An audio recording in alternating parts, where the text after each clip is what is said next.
दोनों भाई लोग अलग अलग बात कर रहे हैं।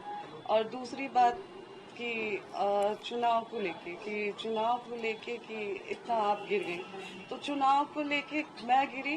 मैंने उसके बाद भी एक वो डाला कि पोस्ट डाला कि अगर आप मुझे पत्नी रूप में स्वीकार करते हैं तो मैं आज भी चुनाव लड़ने के लिए मना कर रही हूँ और मैं चुनाव नहीं लड़ूंगी। मैं यहाँ तक भी बोल रही हूँ कि अगर आप मुझे बोलेंगे कि आप अपने परिवार से रिश्ता खत्म कर दीजिए, आपके साथ अगर आप मेरे साथ ये भी कंडीशन रखते हैं कि आप अपने परिवार से नहीं मिलेंगी, आप अपने मायके नहीं जाएंगी, तो मैं वो भी करने के लिए तैयार हूँ। चुनाव नहीं लड़ेंगी, मैं वो भी करने के लिए तैयार हूँ, लेकिन शर्ते कि आप मुझे पत्नी के रूप में स्वीकार करिए तब।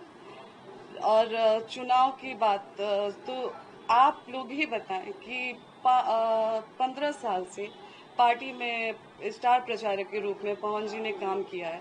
15 साल में उन्होंने अपने लिए टिकट नहीं, वो खुद के लिए टिकट नहीं ले पाए, तो मैं किस मुंह से जाऊंगी उनसे ये कहने कि आप हमें टिकट दिलाइए भाजपा से।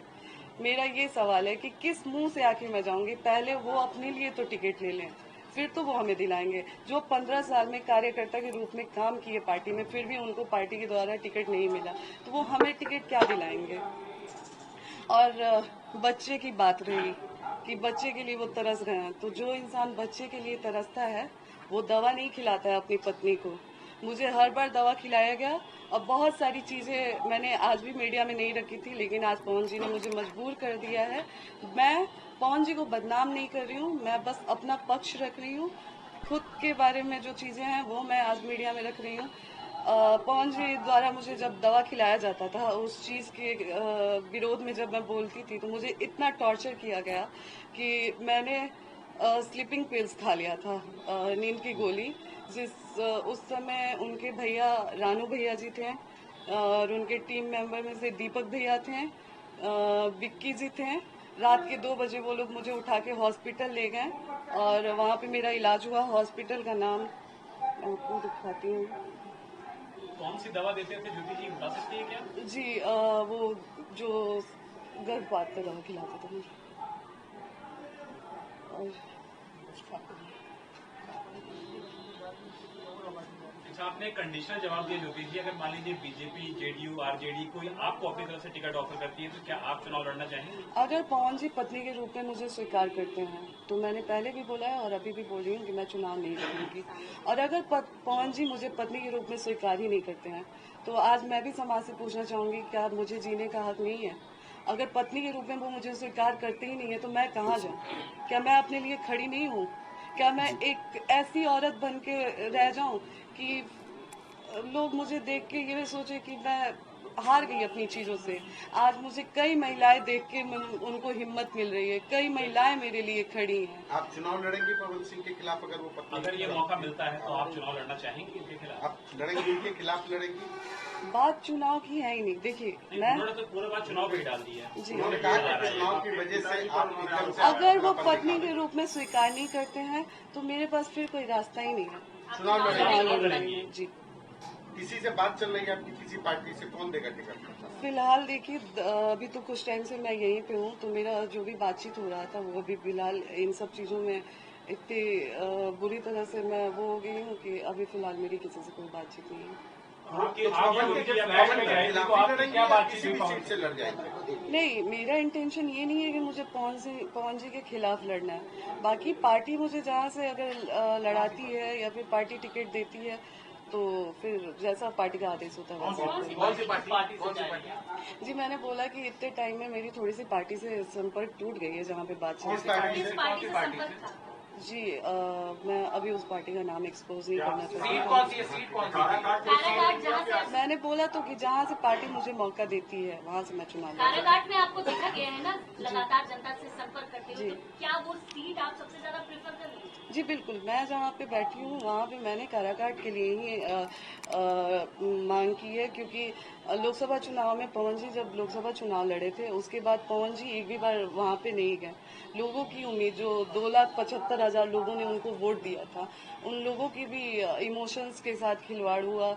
और आप मुझे ब्लेम किया जा रहा है कि आप राजनीति के लिए ये सब कर रही हैं। राजनीति के लिए तो आप इतने गिर चुके हैं कि आज आप जो 2,75,000 लोगों ने आपको वोट दिया है, आप उनके भी नहीं हुए। आप अपनी पत्नी का तो छोड़िए, आप तो किसी के नहीं हुए। तो चुनाव के लिए, राजनीति के लिए मैं गिर रही हूँ या आप गिर रहे हैं? आप दोनों में दूरियां क्यों बनी? कुछ अगर आप मतलब क्यों वो एक्सेप्ट नहीं कर पा रहे हैं? ये सवाल तो आप लोग पवन जी से पूछें। और एक और चीज जो पवन जी ने बोला है कि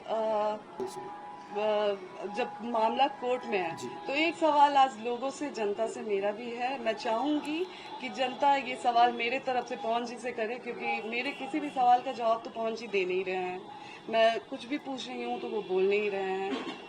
तो शायद जो जनता में आके वो बात कर रहे हैं, तो एक सवाल मैं चाहूंगी कि जनता मेरे तरफ से पूछे, और मैं आग्रह करूंगी जनता से कि एक सवाल मेरे तरफ से जनता द्वारा पूछा जाए कि क्या जब वो लोकसभा चुनाव में मुझे बुलाए थे उस समय कोर्ट में मामला नहीं था? क्या जब दोबारा मेरे मांग में सिंदूर डाला गया उस समय कोर्ट में मामला नहीं था? क्या दोबारा जब पति पत्नी की तरह मुझे रखा गया उस समय चुनाव में मामला नहीं था? क्या जब लोकसभा चुनाव से पहले पवन जी मुझे अपने फ्लैट पे लेके गए उस समय कोर्ट में मामला नहीं था? क्या दोबारा जब पति पत्नी की तरह मुझे रखा गया उस समय चुनाव में मामला नहीं था? क्या जब लोकसभा चुनाव से पहले पवन जी मुझे अपने फ्लैट पे लेके गए उस समय कोर्ट में मामला नहीं था? क्या जब दोबारा पवन जी चुनाव के बाद मुझे 20 दिन 25 दिन लाके अपने घर में रखे उस समय कोर्ट में मामला नहीं था? और रही बात पति को याद करने की, आज मैं पति को याद कर रही हूँ, तो मैं आज से उनसे संपर्क करने की कोशिश नहीं कर रही हूँ। मैं बहुत पहले से संपर्क करने की कोशिश कर रही हूँ, लेकिन कभी उनके भाई द्वारा दुत्कार दिया जाता है, कभी उनके उनकी फैमिली से भी मैं कांटेक्ट, पवन जी से मेरी बात होती नहीं है, पवन जी मेरा फोन उठाते नहीं है, और मैं किसी और से बात करने की कोशिश करती हूँ तो वो लोग मुझसे इस तरीके से बात करते हैं। पहले पवन जी ने डाला है, हमारी तरफ से नहीं हुआ। हमारी तरफ से शुरू से ही मैं लगी थी कि अपना रिश्ता बचा लूं। हाँ, जब डाइवोर्स फाइल हुआ था तो मैं मुझे भी हो गया कि चलो, मैं उस समय शांत हो गई कि उन्होंने डाइवोर्स फाइल कर दिया, वो नहीं रखना चाहते हैं, तो कब तक मैं ये चीज़ों को वो करूँ, कब तक मैं झेलूँ? तो मैं शांत हो गई थी।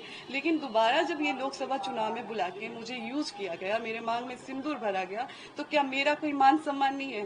क्या औरत की कोई इज्जत नहीं है? क्या औरत सिर्फ एक इस्तेमाल की चीज बन के रह गई आज समाज के लिए, कि जब आपको जरूरत पड़ेगा आप औरत को बुलाएंगे, मांग में सिंदूर डालेंगे, पति पत्नी का संबंध बनाएंगे, और फिर चुनाव के बाद फिर छोड़ देंगे ये कह के कि कोर्ट में मामला है? ये कहाँ से इंसाफ है?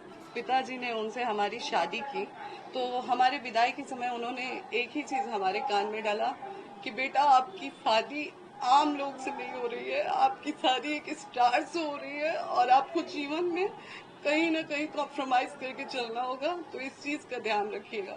आप कभी भी पवन जी से पूछ लीजिएगा इस चीज को लेके, मैंने उनसे कभी कोई बात नहीं किया है, कुछ नहीं बोला है।